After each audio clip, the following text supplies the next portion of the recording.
Okay, good day everyone, and welcome back to Menace. I was kind of taken off guard by the amount of response the first video on this game got, so we're going to have a bit more of a look. What I've actually done is restarted so I can be using the same version that any of you are playing this game are playing at the same time. And most importantly, because that allows me to up the difficulty. I don't think you can change the difficulty mid-game, so I decided to crank it up a bit. Play a couple of missions, not just catch up to where we were, but go a little bit further forward, so that we can have a look at more of what the game has to offer. I get the impression that a campaign in Menace will have you playing a lot of missions, and I wanted to show off the aliens this episode. We got a little bit of extra loot, and one clarification in terms of our equipment up front. I said that we had a 50 caliber machine gun working for us. That was partly because I saw this thing, I was like, hey, striker machine gun, and the name of the thing is literally the CMG-50, and it does more damage than our small arms. It's not a 50 cal. It may be called the CMG-50, but the next letters are literally MMG, medium machine gun. This is a full rifle caliber firing machine gun, so it hits harder than the intermediate cartridges their other weapons use. So this is like a future M240 or something equivalent. We've also looted 2 additional vehicle weapons. A vehicle-mounted chain gun, which seems kind of crap, but there it is, it's what the pirates use. And this thing, the auto laser. The laser seems to be not particularly long range, quite short range, and designed, looking at these stats, for use against either heavy infantry, so like the guys we saw, the boss characters we saw last episode with the armored suits, or maybe light vehicles. It technically has infinite ammo, but it takes time to cool, either just by letting turns pass or spending 60 action points to vent the heat. What that makes me wonder is if we go over to 2 vehicles, which we intend to do, or 3 vehicles eventually, we might be able to take this thing and put it on sort of a recon and fire support vehicle. I've captured these shitty pirate trucks, which could potentially be used with like an auto laser on them, and then we use the APC more as a dedicated APC for our infantry. This thing is terrible in just about every way, but it would be cheap. Reiwa has amazing stats. I've already given her, or intend to give her, Tank Buster in the near future.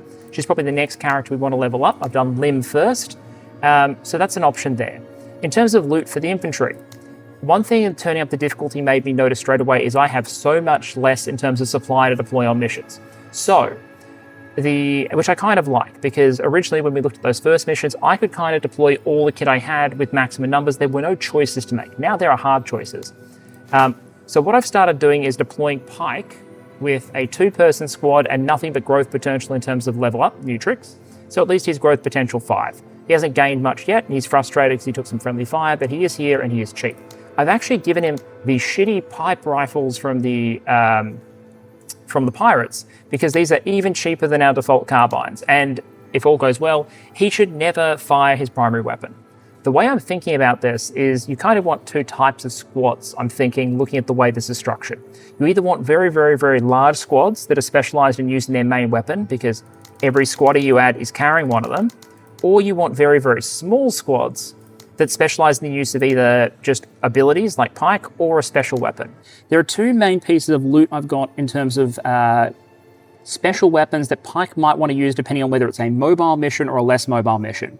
This thing here is called the XGR-20 CDTE, the Cannon Defilade Target Engagement System, which I believe is also the designation, CDTE, given to the XM-25, which is a real system, and it's what I'm going to base the analysis off here. XM-25 was part of the OICW program, and basically the idea is these are small, air-bursting, programmable grenades. In-game, that appears to be what it's designed to do. It says highly effective against bunched-up troops in cover, has a 10% chance to jam. So you could have this mobile, you'd never fire the primary weapon. It is 50 supply cost though, but Pike would be able to fire up to 6 salvos of these little airburst grenades on the move. The other option is this thing. The game calls it the Mark 9 Mod 2 KGMW. This thing, this is future Mark 19, or a successor. This is a 40mm grenade machine gun. So crew serve weapon, setup time, bulky, slows you down if you're carrying it, causes encumbering unless you have the buff trait, but I don't think it's worth investing just for that. But the idea here would be in a defensive mission, Pike would be able to set up behind a bit, because this is a long range weapon. It's got a range of 10 and a minimum range of 2. So the idea would be you use 60 action points to yell at someone and then 40 action points remaining to yeet grenades at whatever needs grenades yeeted at it. Just makes it less wasteful, even though the unit is becoming more expensive. Another option, if we had more points available, is because this is slowing him down, we may as well encumber him anyway. Armor costs are based on the number of troops in a unit. So those big, the Lim or Carter units with their full 8 squaddies set up that are designed to use primaries, those are going to be very expensive to armor. Same with Derby. But a small unit like Pikes would be very cheap to, say, put in the boarding armor. This would give them a lot of armor protection and, most importantly, give them the jetpack. They're already encumbered because of the Mark 19. So this would enable him to jump and potentially more likely to keep up with the vehicles. We don't have a real-world doctrine to base off for jetpack infantry. That's not a thing. But I remember an interesting thought exercise I once worked through with a couple of junior officers is, how would infantry tactics change if power armor was a thing? What would you do if you had infantry which, to a limited extent, had some of the mobility and protection of light armor, but still most of the form factor and flexibility of foot soldiers? That's essentially what we have here with that jetpack high armor combination, to some extent. Up against bugs, though, I think we keep them as light as possible, either like that or like that. Lim over here has been leveled up, mobile infantry, point fire, so extra accuracy when he's not deployed and not pinned down, and we've also gone to berserk. The reason I've leveled Lim first is because he's the cheapest to level. His unique ability is literally his promotions cost less, and his promotion tree is pretty good. There are more we could potentially give him. I could, for example, give him run and gun like I did last time. This time I gave him growth potential to push his stats up, and he's already gained an extra action point and a few other things, which is a good start. Marta over here has actually gained 2 action points already, along with some other stats. But let's talk about the weapons that we salvaged. We had the carbines that we started with, the pipe weapons and the pirate assault rifles you saw last time. And then we've looted or been given as quest rewards 3 extra weapons. All of them, unhelpfully, are basically the same thing. They're all different types of PDW or SMG. This high cap, for example, fires a lot more shots than an assault rifle, if we compare it to a pirate assault rifle. Fires a lot more shots, but and a little bit more accurately, but with a much, much lower maximum range. So what I'm thinking the SMGs that we've got are for our mechanized infantry build. In particular, this PPP high cap, this is a shorter range SMG, whereas this Griffin over here, a bit more tricked out. It acts kind of like a PDW and it's got a little more reach than the PPP, while still firing very, very fast. I'm thinking that for popping out of the back of a vehicle, blapping someone with an SMG at close range, and then getting back into the vehicle, these will work really, really well. What we're missing is any kind of better long-range weapon, which is problematic because we have our first new recruit. The way you recruit additional troops is you pay for these little dossiers. I bought 2 previously. Every time you buy one, they appear to get more expensive. So if I was to buy one now, it would be $140, and then the next one would get more expensive, and I'd have to pay again. But they appear to, if you pay for 2 at the same time, the cost doesn't go up in time. So I was able to buy 2 dossiers, and that makes infantry available to recruit. And I also grabbed up an extra part dossier for the vehicles. One reason why I thought recruiting should be a really early priority is I've been told there's a fatigue system in the game. If you send troops out too much, they can get tired, so we need alternatives, we need replacements just in case someone gets injured or tired. That gave me recruitment options. My 2 recruitment options were, because apparently you can recruit Marines, not just locals, and we had 3 Marines available for recruitment. Derby, Tech, and Achilles as our vehicle crew. Achilles is the exact opposite of what I wanted for my second vehicle recruitment, which is I want someone cheap to drive the taxi, while Raywa goes and blows stuff up. So Achilles is probably going to sit on the bench. Tech has a lot of potential to him now that I think about it. But I picked up Derby. I said she would be my 5th option if I had a 5th option. So I've recruited the elite infantry of the 103rd Recon, the famous Black Sleeves. What I've done with Derby is I've leveled her up twice because it's very expensive to do so, and I'm going to let her sit for a while we decide what to do with her. I've given her new tricks to up her growth potential to 8, and I picked up Sharpshooter, which halves enemy cover bonuses, which makes her lethal against enemy targets that are in cover. This is very, very cool, but because her promotion tax is so high, I'm probably going to go with Raywa first, then Marta, promoting Derby last. I worry the 103rd are going to suffer with the same temptation, or I'm going to suffer the same temptation whenever, when many commanders through history have had special forces or elite infantry under their command. You can use them to do specialist things, like concealment and recon and whatnot, but also because they're good at what they do, you could also be tempted to use them as regular infantry. And one option I've thought for Darby, for example, this probably isn't what we do, but it is an option. Because she's not mechanized infantry and we want the force to be mechanized and capable of keeping up with the vehicles, one option would actually be to actually give her this buff, which means she can carry heavy equipment without being encumbered, and then equip her with one of our last interesting bits of loot. I think we might have seen this. We still have the fatigues, the rags, the scavenger suit we saw before. We've got a better scavenger suit option, which has more armor and whatnot, the veteran scavenger suit. But we also captured this thing, I think, last time from the boss. This is the boarding commando jet suit. It's very expensive. So it's the kind of thing, putting armor on infantry is only something I do if I'm not putting them in a vehicle. If they're hiding inside the vehicle, I say give them fatigues and make sure they end every turn that you don't think they're safe inside the vehicle. Save a lot of points. The jet suit is heavy and bulky. It's space combat. It's a space combat system adapted for ground warfare. Has a huge amount of armor on it. It's very expensive. It's basically bringing an extra vehicle. How much is it? The truck costs 140 supply. The boarding jet suit costs 225. But it gives you a lot of protection. It would normally encumber you, but that goes away if you get buff. And it gives you a jetpack, which allows you to make massive bounding jumps across the map regardless of terrain. So what you could potentially do, if we level Darby up enough in terms of stats, especially if we get her to 120 action points, which would mean she can normally take 3 shots a turn rather than 2, massively, is use these raw stats, accuracy, and turn her into jump assault infantry, not just dedicated recon. Just a possibility to think about. For the moment though, she's in fatigues like everyone else. So that's the squad right now. What we'll want to do is pick a mission, upgrade the ship, and then the next priority in terms of recruitment is probably to buy... Let's try and do this now. We want to get one more pilot and see if we have a better option for the vehicle, because eventually Raywire is going to get tired. And we can't run 2 vehicles if we ever want to without a second pile. So let's go out to upgrading the vessel. Let's go system map first, actually. Reputation with factions unlocks unique upgrades to your ship. I've reached level 1 reputation with the Backbone and Dice of the Gods, not with the Mega Core. We'll work on that probably this episode. So let's unlock these upgrades, and here we are. We can get Hacker, Smoke Grenades, or Fixer. You don't automatically get this, you then have to add it to your ship, but you're just picking what becomes available, and eventually, as you level up, you can eventually accumulate all of these. It's just a choice for now. I saw this thing, and it's one of 2 upgrades I desperately want. Let's talk about ship upgrade strategy. The Fixer Workshop adds 30% extra value when you're selling stuff to the black market, which is the primary role of the stuff that you have. You either use it or you sell it. So let's get that. And then for the Backbone, I'm going to pick up this. Not sure I'm going to run it. I'm not interested in Rocket Run or Medevac. So auto supplies is 5% extra maximum supplies. Let's just do that. I don't think it's powerful, but we'll do it for the moment. What I'm interested in unlocking is from Zane Beecher Core, this thing over here, salvage teams, +1 commodity, which I assume is a valuable type of loot, for every enemy vehicle destroyed. So my theory is if I get salvage teams, so I get more loot when I blow up vehicles, and I get Fixer, which means I can sell that loot for even more, I can maybe get way ahead of where the game expects me to be in terms of what I can buy from the black market. I don't know if that's true, but that's the theory. Here's the ship.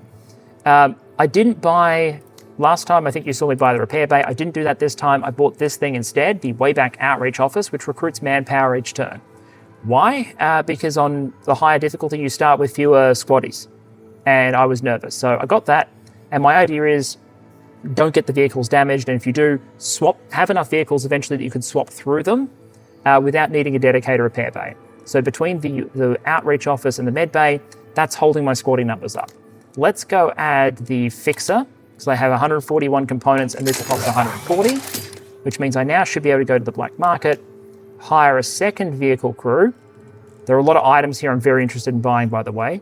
Binoculars for extra view range and detection range for infantry, potentially very nice. There's a recon drone, which is interesting and worth looking at.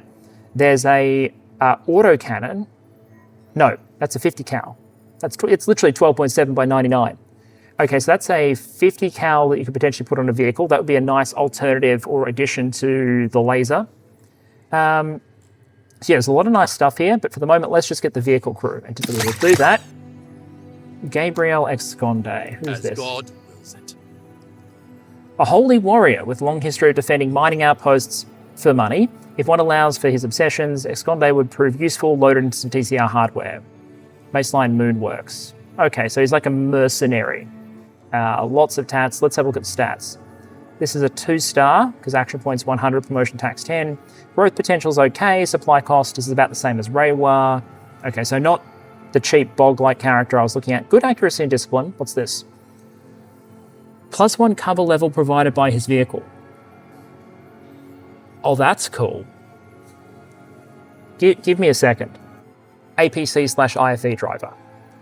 He is clearly designed to operate with mechanized infantry, which is exactly our build. So, sorry, Achilles, you're on the back burner.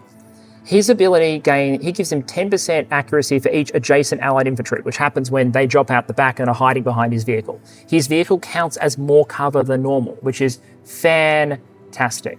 So we might just start leveling him up, just take advantage of this. +1 cover level provided by the vehicle. May God have mercy. That ruins my authority down to 30, but at least now I have a full squad. So let's pick a mission. I probably want we've got 2 alien missions and a piracy mission. I want to go aliens this time because we didn't get to see them last time, and they seem to drop not weapons we can use, but stuff that we can sell, and that's something I want to do now that I got the fixer. But the big thing is I want to go get points with Zane Beecher. So let's go do this mission over here for them. Salutations, Marine. The board is most impressed. Please continue meeting our forecasts. The early access version I now have has a lot more story and intro elements in it than the one I was playing as a preview. But we'll go through that as we go along. I feel like I've talked a lot about strategy. Let's jump in and run some missions. We're fighting aliens, with the first mission being rescue settlers. Then we have to either collect samples or do exterminate. And then finally, contaminate brood pools. Let's start by rescuing settlers. So what's the reward for this? Upon completion, gain 10 authority. Well, I just nuked that by hiring Ex-Conde, so it makes sense. So what we'll do is we'll set... Let's just put everyone back to pipe rifles. Okay. So I'm guessing we need to provide as much coverage as possible. We need to save civilians by destroying 80% of attacking enemies. And while it doesn't give us a turn limit, we need to do it really quickly because otherwise the aliens will kill the civilians. So how are we going to do that? I reckon we have to split up. Let's do a mechanized infantry element. Do I want an RPG? It'll depend on the cost. Let's do a mechanized infantry element left with Carter and Reiwa. And we'll give her a high-capacity submachine gun so she can jump out and gun some people down. 8 squad members. I'm going to take the RPG off, because Reiwa's there to bash heavy targets with the auto laser, and taking away the heavy weapon doesn't just save supply. It means that Carter herself is carrying an SMG rather than the RPG. Okay, so that's the left flank. Right flank, let's remove Lim. I know he's euphoric, but we're going to be going dismounted. He's very good for that. He's got a lot of experience, but I think we'll run Darby because we want them both to get a chance at experience. We'll give her the longer range submachine gun. And let's put her and Pike together. Let's give him the airburst grenade launcher, the CDTE. Counter definitely target engagement system. Cool. And then we have some supplies left. That's kind of handy. Let's run this. Let's run this with some extra ammo for people.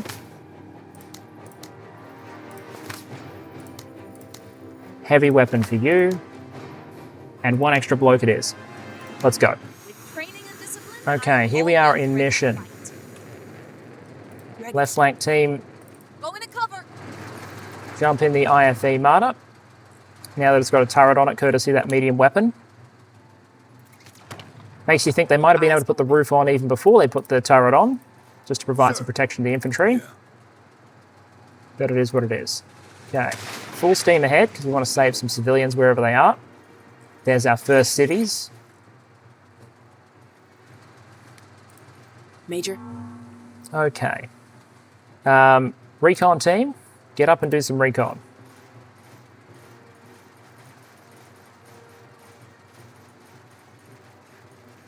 All right, no aliens so far. What? Sir. I'll keep Pike in reserve in case aliens show themselves, because then he can throw an emergency turn to Darby. From anywhere. Lots of civilians, not many targets, but Carter does have recon, so... And there you go. Okay. Shit, what's that? Blaster bug.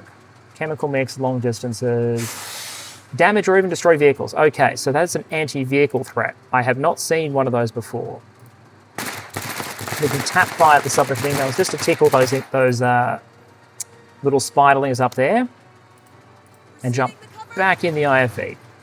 That is a thing that needs to die because otherwise it severely takes away from Reiwa's otherwise impression of invulnerability against a lot of targets out there. Eyes open. Okay. How do we want to do this? I don't think the blaster bug's going to engage us just as is. What? Sir. Let's just see if it takes a turn. Let's push up Darby. Movement. Oscar Mike. Oh, okay. Fantastic.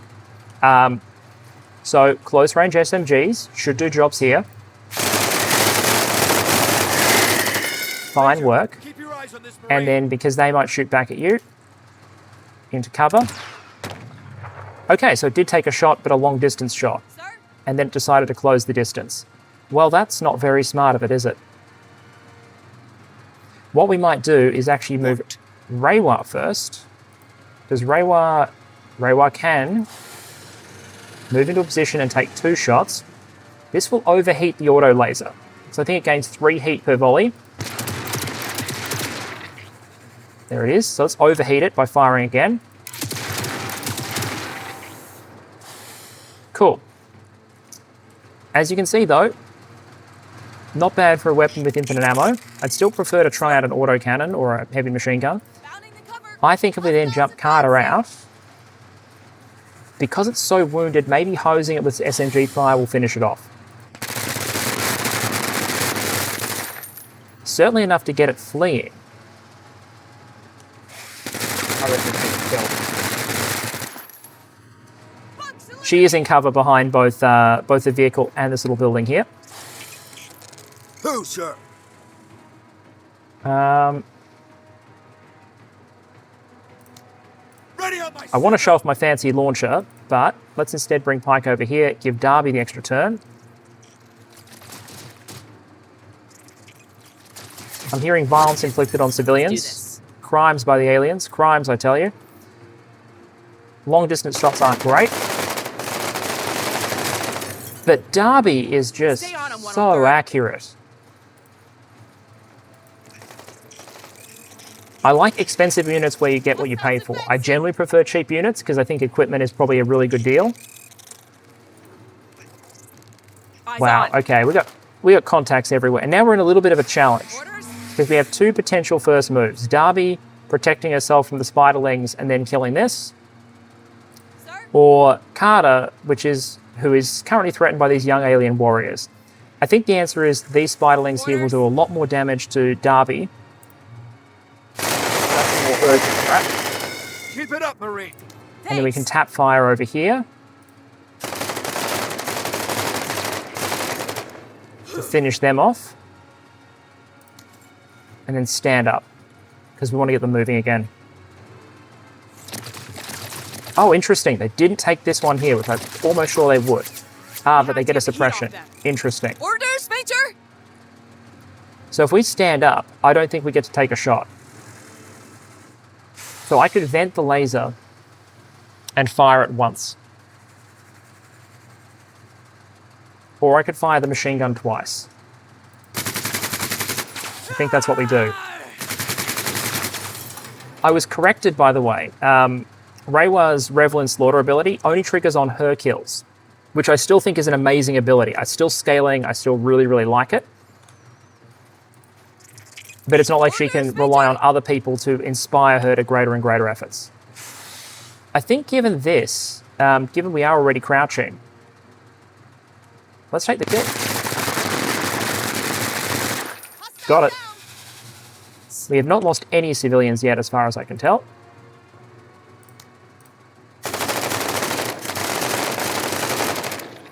Did we knock one down? Not quite. Wow, so many of the flying ones. Okay. How do we want to do this? They'll probably advance. Let's... Oh, that's right, you can't suppress aliens. Interesting.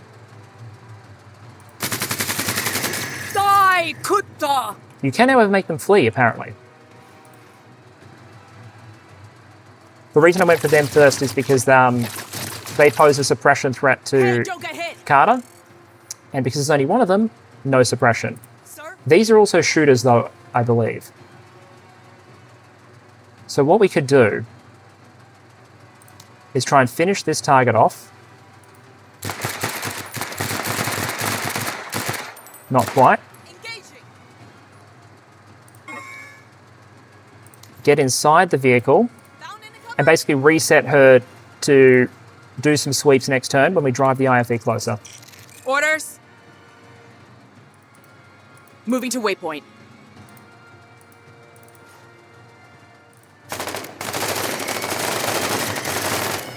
That'll do. Who, sir? Ready on my signal! Let's do this.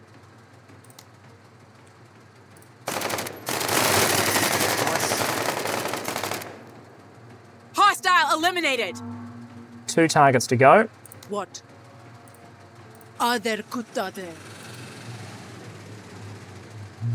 Nice. Kill Shredded. them all!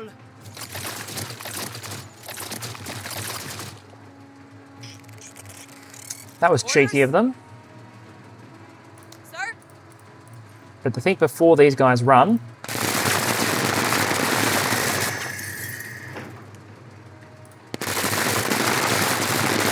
This mission is extraordinarily lucky to have you, Major. I think that technically finishes the mission. So I can now leave and I can get a 5-star.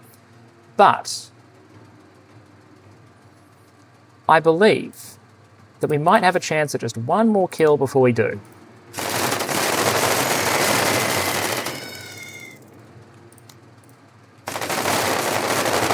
Just in case that translates to extra loot. There we go. Awesome. 5 stars, 30 promotion points. We get 4 of these 15-pointers, 1 25-pointer, 3 of these 10-pointers. That's not bad. Darby did about 1,100 damage, Carter did about 400, Raywire did about 600, and Pike gets 0, but a lot of Darby's damage is actually just Pike feeding it. So we didn't get to fire the grenade launcher, but that's okay. What I might do is quickly run the middling mission, and then let's do Contaminate Brute Pools, the boss mission. This should be interesting. Contaminate first pool, second pool, evac zone, complete the mission without losing a squad or a vehicle. So what I think I'll do, I think I'll mostly show interesting, unique new missions, and then for each operation, either the boss mission or the most difficult intermediate mission, I reckon. So I'll quickly run collect samples, and then let's talk about Contaminate Brute Pools. The specimen collection mission in the middle, by the way, I'm adopting a similar theory because the idea is to eliminate a bunch of targets and then make it to evacuation zone within 14 rounds. While concentrating might make sense, until I get a second transport and can double mech my infantry, as long as I still have to use dismounts, putting the infantry on the closest line of advance to the evac zone is the only way I can think of to make it in time, while the mech force does the mobile bits, and that's a lot of bugs. Fortunately, Carter can do that. Marine. Chalk up a win with some insane damage by both Carter and Darby. Let's move on to the next one.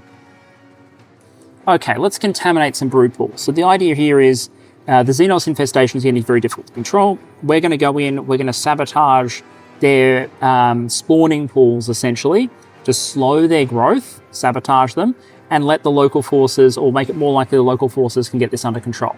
And we'll obviously get some loot, some rewards, and some props from the local government and forces for doing so. What we have to do, apparently, there are forces spread all over the place, and the characteristic I've identified of fighting the aliens so far is they're mostly strong up close. They're the opposite of range-centric enemies like pirates, and if we ever fight more complex human enemies, I imagine the same. So, firepower and mobility is going to be king. Protection is still important, but I'm going to consider it secondary, and we have a lot of ground to cover. The cutoff here is complete mission within 12 rounds. So, I actually think Darby is up, because she's got the extra action points to stay mobile, and I'm going to support her with Pike. There are 2, if you think of it, lines of advance we have to follow. There's one sabotage target here, one here. This is further away from the evac zone. So I reckon the infantry follow the line up here, so they can make it to the evac zone in time, and then we send a mechanized force out on the right to sabotage this one, go in, rescue the lost workers over here, and then link up at the evac zone. In terms of equipment, I've given my best gun, the Griffin Mark 1 Mod 1, the longer range submachine gun to Darby, and I'm going to give her an extra ammo load because I reckon she's going to be firing a lot of shots. Pike is going to get the binocs, which I have purchased for 1 extra view range because I haven't upgraded anyone with extra view range there, and I don't think I want to pay the promotion tax to do so. If I wanted to, I could pay the promotion tax to bump up Pike's view range, and in the future I might do so, but I just imagine him hanging back a lot, so we're going to try and make do with binocs. To compensate for our lack of view range, I've stuck both the Darby and Pike in the rags. The reason is this is quite cheap. It's a boost of 1 concealment. So they can see us, I think this works as they can see us from 1 square closer, so they lose 1 effective detection range. We're gaining 1 effective detection range with the binocs, view range and detection range. So hopefully that should swing the numbers 2 in our favour, and we should see them before they see us. On the right flank, it's going to be Marta in the vehicle. Could swap out to Lim, but I think with our costs it works better this way because Darby is quite expensive. We won't bring Esconde in this time.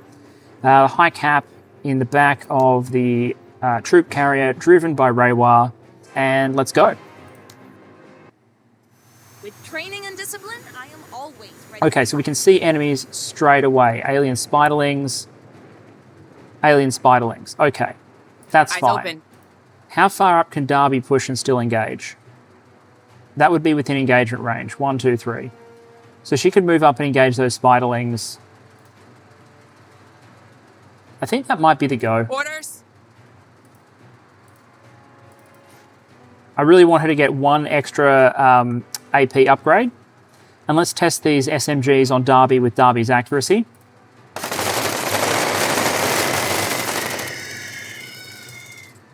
I'd say that's fairly good. What? Okay, they're scattering. Sir? Let's load up in the APC. What? Let's drive forward to here. Xenos sighted. What are these? Alien harpies. Acid vial, short distances. Let's machine gun those. Okay.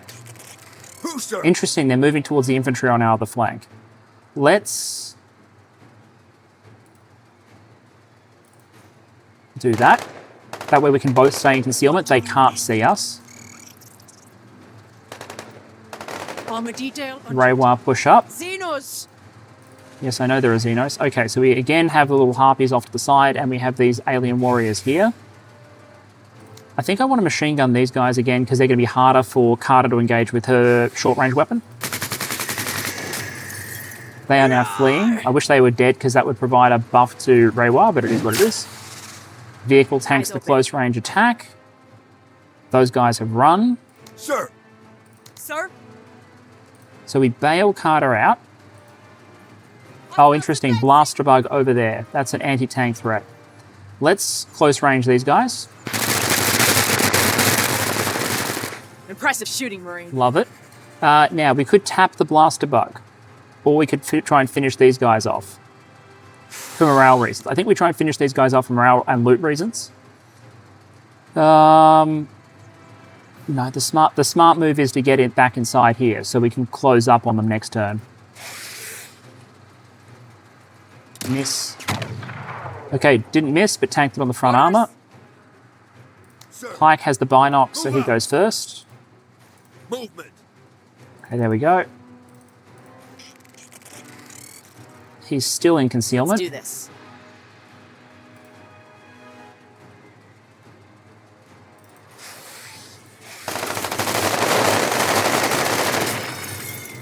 They are fleeing. What? Okay, so I think we actually... Oh, no, that's a danger. Orders.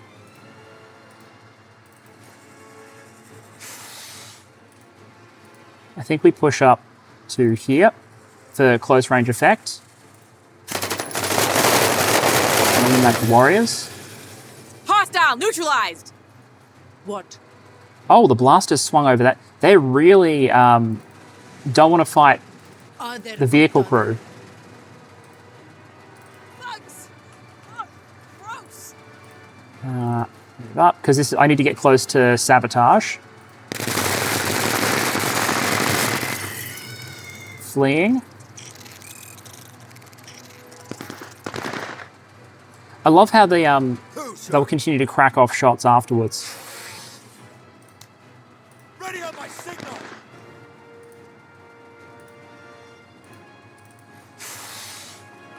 Let's do this. So we can take long-range shots to try and finish off the spiderlings. There we go. Yes. I just don't want them to rally and Thanks. I don't want them to rally and provide view range is basically the no-no. So the blaster bug, Orders? that's an interesting question. I think he's going to wander over probably. Sir. Sir. This is a very precarious position. But I think what we're going to do is contaminate. And then meet the vehicle just up there. Yep, blaster bug is coming over. That's a miss.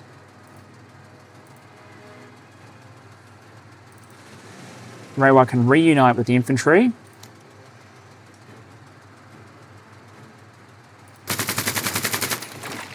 Soften them up. Kill them all. Orders? Interesting. So that's good. That works really well for us because what that means is we'll make Carter go, as long as we don't stuff anything up over on the left and need first move over there, we can take first move on the right flank next time. Carter can just destroy this. Hopefully these spiderlings come over too and she can go bang, bang, load or bang load, depending on how it works. So this thing has a lot of armor on it, but she still has enough penetration to get through and we should be like ablating armor off as well, just with the sheer number of shots. Yeah, look at the armor level go down. Great, so we took off half the armor and half the health. Darby is... Ready on my signal! it's not just Darby, it's the 103rd. It's that unit. They can shoot. Let's do this.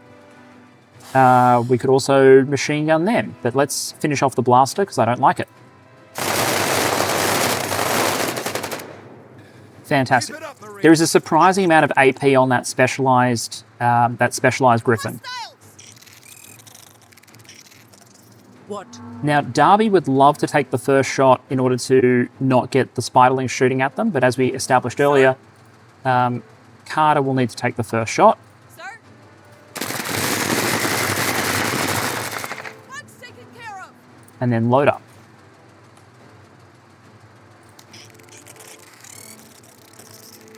Oh, interesting. They're coming in close. Well, that works for us. Yeah, and they don't have enough AP left for a melee attack. Well, that was... they're very aggressive. I'm actually tempted to kind of...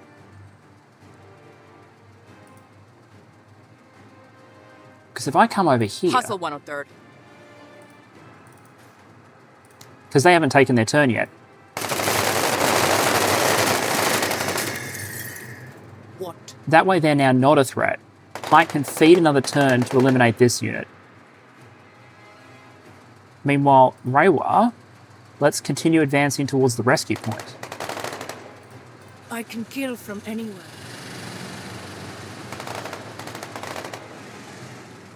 Fantastic. Move, sir. All right, we're doing well. Pike, Ready on my signal! turn and advance. Hostiles. They're not an immediate threat. Let's do this. Darby, if you wouldn't mind. Without suppressing Pike in the process, thank you. Hooah, Marine! Up for it! We're not making incredible time, but I think we're making acceptable time. Acknowledged. Xenos. Xenos indeed. So let's make the left turn. And hopefully they'll come in so that Carter can hose them down. Nope, they're running. You could have hid, but it would not have mattered. They are really scared of the they're really scared of the APC.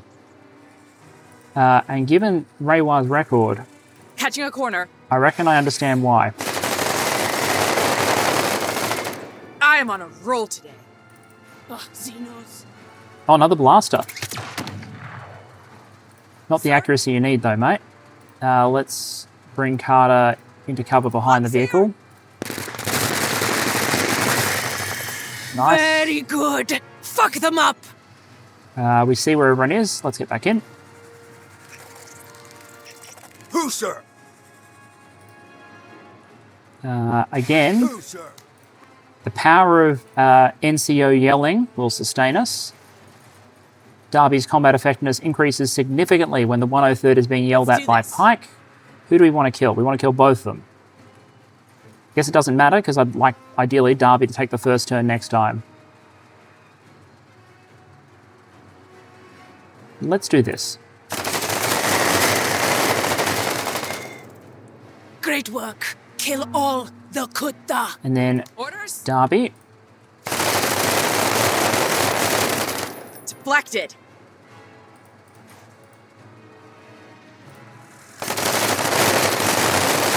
Go.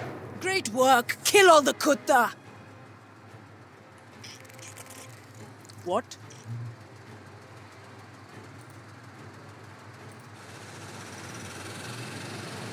Xenos.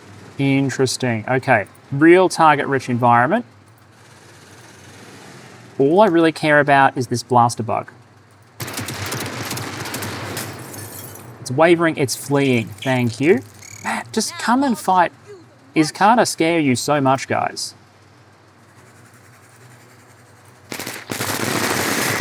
I mean, she should. We're getting later in the mission, which means her accuracy buffs are mounting.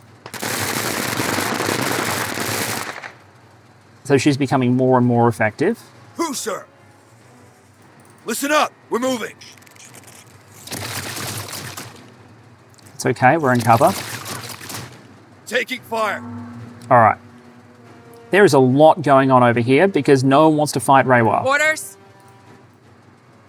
Ah, the eggs don't provide cover. Interesting. Orders? So what we're going to do is try and come around this way.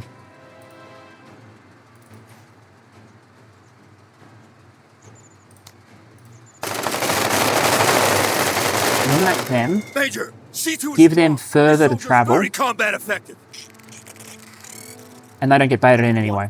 And this gives this dragonfly further to travel. Sir? Let's bring Carter back into that just to make a turn pass. What? Okay, they're not interested in engaging, it seems like. Get to cover. Okay. Okay. Okay, civilians rescued. Because they've already moved. Orders?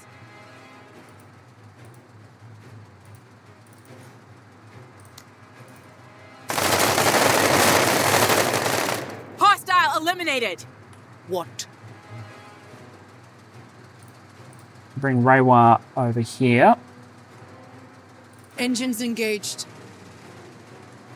And I think at this stage, Hostiles advancing. we're getting close to done. Because all I need to do at this point is we move along the left through this gate. Should make it within 12 rounds just fine. If they come in, they'll be in range. Because they'll have to, if I move over after sabotaging, they'll have to spend their movement to come over before engaging again. I think we're pretty much done. Smooth. A lot is being held up by the fact that Darby is just really good at shooting. But yeah, smoothly done. Okay, future Purging note here. One thing I forgot to do is, once that mission was de facto over, I should have at least turned the recording back on to catch the end of mission screen. The main important bit there was the loot, which was advanced sensors. So it's a bolt-on to a vehicle, which gives +1 vision and +1 detection. You'll see it in a moment. Won't make that mistake again. I'll always include the end of mission summary as well as the mission, even if we get to the point where the mission is past the point of no return and we've pretty much won it. Which gets us back to the strategic map. Awesome. We have 50 authority. We have a respawn black market. So our next pilot, if we wanted one, would cost 240. Each infantry will cost 140. But to be honest, the 6-person squad kind of works for the moment.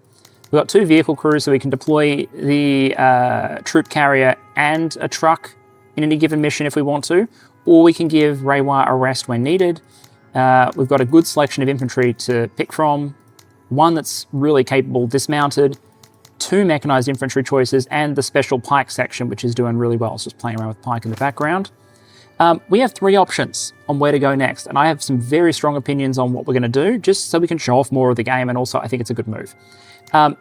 I would like to unlock more Zane Beecher stuff. In particular, I'm interested in this ion cannon. I don't know how good it is, but with salvage teams and whatever, I think moving on and eventually getting the ion cannon would be nice. We don't, unfortunately, have enough points to install the salvage teams, which would be 1 commodity for each destroyed vehicle, which would go really well with this, because this is the rogue army. I've chopped out a little bit of story that popped up, again, to avoid spoilers, but basically the idea is the local government here, the planetary Jingwei, I think they're called. I think Jingwei is a bird, so I'm not sure why that's what the government's called, but it is what it is. The incompetent local government, some of their, for lack of a better term, PDF, their military, their planetary defense forces have gone rogue. And so what's happening here is rogue army units are overrunning local defenses and advancing quickly. You have to stop them, be prepared to operate behind enemy lines and fight outnumbered and outgunned. This would get us more points with Zane Beecher. It would take us up against rogue army rather than aliens or pirates. And the reason I want to do that is because if they're military defectors, they should have military-grade equipment. Not pirate-grade equipment, not alien stuff we can sell on the black market. Hopefully the good stuff. I'm thinking crew-served weapons, I'm thinking better vehicles, I'm thinking vehicle weapons, because otherwise I'm going to have to spend a lot of money to get what I want. For example, I'm not happy with the weapon availability I have for my vehicles and whatnot. So I think that's what we go up against. Let's have a look at what the mission set is, and then, given we've run 2 missions against the aliens already, this is probably the next episode. I'm not sure how many I'm going to run, but I'm interested. As long as there are new things popping up, I want to push on. Let's start the operation. What have we got? Okay, 3-stager. Either stop marauders or relieve outposts. Difficulty 2 or difficulty 3. The difficulty 2 is save civilians, and you get +5 trust and a civilian trading good. That's good. Relieve outpost is 3 stars. Hold outpost for 10 turns. Friendly combat outpost has been encircled and is under siege. Friendlies are still fighting back. Okay, so it is a relieve outpost. So we drive up, we save an outpost, and we get a rogue army item or vehicle. I'm kind of tempted by that, even though it's the 3-star. Because rolling a rogue army vehicle would be really nice. And then it's either additional squaddies, debuffing their vehicles and discipline, 20 additional promotion points. And that's a 1-star. So that might be the okay, here's the balance. I reckon we take the 3-star relieve outpost for the rogue army vehicle. Then I don't have to show the 1-star, and we get 20 additional promotion points, which are really handy. And then we come in for the fight finale, the decapitation strike. The leading rogue army officer who will be inspecting recently captured facilities. Sweep in, take them out in a decapitation strike. Seasoned pair of army walkers is said to be in the area to pull extra security. Make sure to bring AT weapons. So there will be walkers. Interesting. That's the plan then. We'll go into relieve outpost and we'll run this next time. Okay, so we've got an outpost. Targets all around it. This is our relief point. What I think we'll do, because they might have armor here too, this might be our first chance to run 2 vehicles. What we might do, I'll give Reiwa Tank Buster. I won't give her Fury straight away. This is plus 40% damage, minus 15% accuracy. My plan is, once I have enough promotion points, give Reiwa Fury and Commando, which is plus 15% accuracy and defense when not near friendly units. So negate her accuracy, but give her the damage. Give her the accuracy back as long as she's not near everyone, and then eventually, I know it's expensive, give her Berserk so she gets AP for killing enemy units, and then she can promote beyond that. But this really expensive path here would make her a great mobile tank killer. So we would do something like, it's shitty that we only have an auto laser, but yeah, something like that. So we could give Reiwa that. We're going to have Esconde, our transport driver, drive a transport. We picked up some advanced sensors, which we can give to Reiwa. So we can add him to the mission. Let's remove Darby and remove... I think Lim's the pick here. I think Lim's the pick.